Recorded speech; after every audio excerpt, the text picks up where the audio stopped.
জন্য আপনি এবার নিজেও রাজধানীর বাইরে গিয়ে নির্বাচনের পরিবেশ সম্পর্কে আপনার জানার সুযোগ হয়েছে। আমরা তো এটা জানি যে নির্বাচনের সময় অনেক কিছু ঘটনা ঘটে যেটা হয়তো আমরা গণমাধ্যমের খবরে আসে না, কিন্তু অনেক কিছু ঘটে, অনেক ধরনের আশঙ্কার কথা আমরা শুনতে পাচ্ছি। আপনি যেহেতু এবার রাজধানীর বাস্তবতা রাজধানীর বাইরের বাস্তবতা যেহেতু আলাদা হয় সব সময়, বা বড় শহরের থেকে প্রান্তিক পর্যায়ের বাস্তবতা আলাদা হয়, আপনার এক্সপিরিয়েন্স এবার কি বললো? নির্বাচনের আগে আপনি কতটা নিরাপদ পরিবেশ দেখে আসলেন? আচ্ছা, হ্যাঁ, প্রথমেই আপনার কথাটা বলি যে অনেক কিছু আসলে আমাদের গণমাধ্যমে আসে না, যেটা পেছনের গল্প থাকে। তো আমার দুটি পার্বত্য জেলা দেখার সুযোগ হয়েছে, এবং আপা যেমনটি বলছিলেন যে আদিবাসী এলাকাগুলো, যে ওখানে তো আসলে একেবারেই পাহাড়ি জনপদ।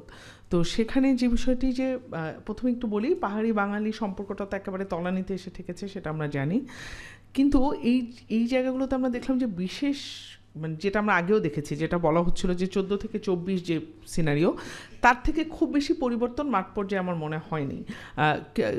বিশেষ কোনো রাজনৈতিক দল তারা ধরেই নিয়েছে যে তারা আসলে ক্ষমতায় এসেই গেছে ইলেকশনের আগেই, এবং তাদের সেই অ্যাপ্রোচটা আছে, তাদের সেই আচরণগত যে যে তাদের মাসেল পাওয়ার, বা অন্যরা একটু কুণ্ঠাবোধ করছে, অন্য যে দুজন অন্য যে দলের প্রার্থী তাদেরকে কিছুটা তারা একটু কোণঠাসা হয়েই তারা এসেছে, কারণ তারা জানে মানে ওই এলাকায় ওই ভাইভটা আছে যে আসলে সেই বিশেষ কোনো দল আসলে হয়ে গেছে, মানে তাদের মাসেল পাওয়ার বা তাদের সব কিছু, বা তাদেরকে যেভাবে প্রোটোকল দেওয়া হচ্ছে। এটা আমি পাহাড়ি জনপদের কথা বললাম। আর একটু আমি বলতে চাই যে এরপরে আমি একটু শহরের দিকে আসি, চিটাং শহরে।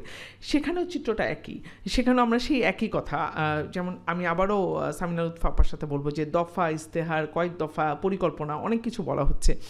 চট্টগ্রাম শহরের কথা আমি একটু স্পেসিফিক বলি, যেহেতু ওই জায়গাগুলো আমি গিয়েছি।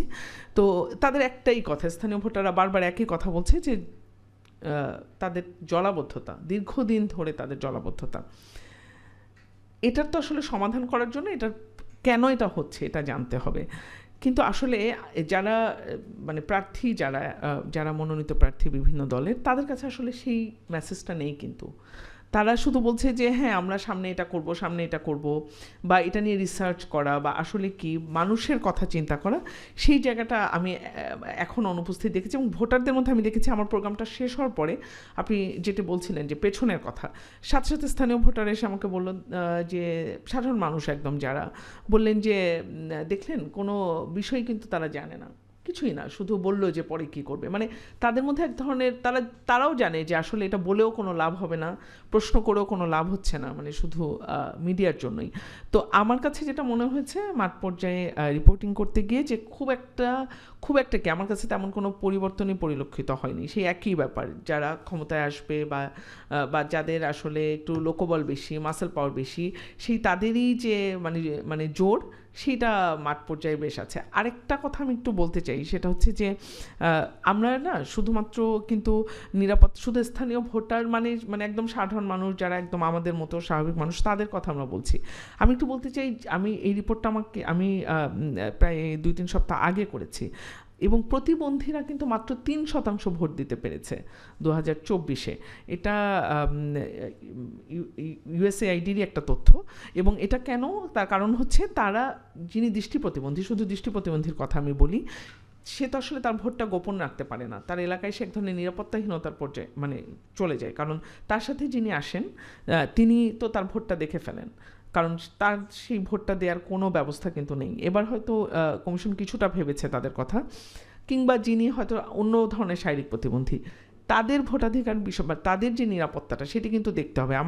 আমার এরকম একটা কেস স্টাডি ছিল যে সেও এলাকাতেই আর থাকতে পারেনি, কারণ সে কাকে ভোট দিয়েছিল এটা জানাজানি হয়ে গিয়েছিল।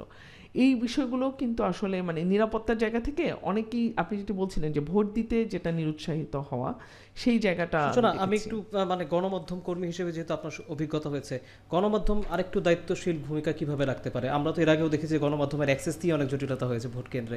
এবার কি আপনি ওই চেঞ্জটা দেখতে পাচ্ছেন, বা কোনো সলিউশন সাজেস্ট করবেন?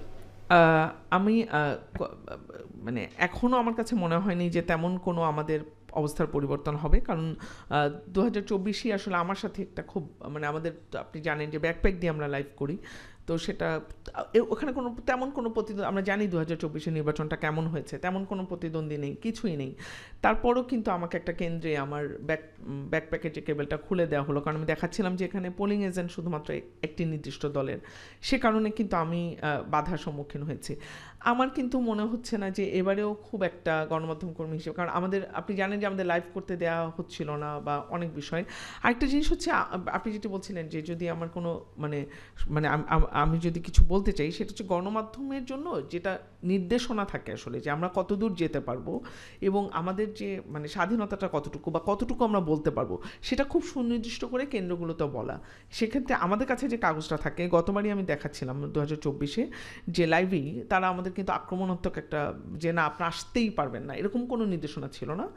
আমরা কালো কাপড় পর্যন্ত যেতে পারবো না, সেই নির্দেশনা ছিল। সেটা কিন্তু বোঝানো যায় না যারা ভোট কেন্দ্রে থাকে, সেই জায়গাটা আরও একটু সুনির্দিষ্ট করা। আর একটু স্পেসিফিক হওয়া দরকার, গণমাধ্যম কি কি করতে হবে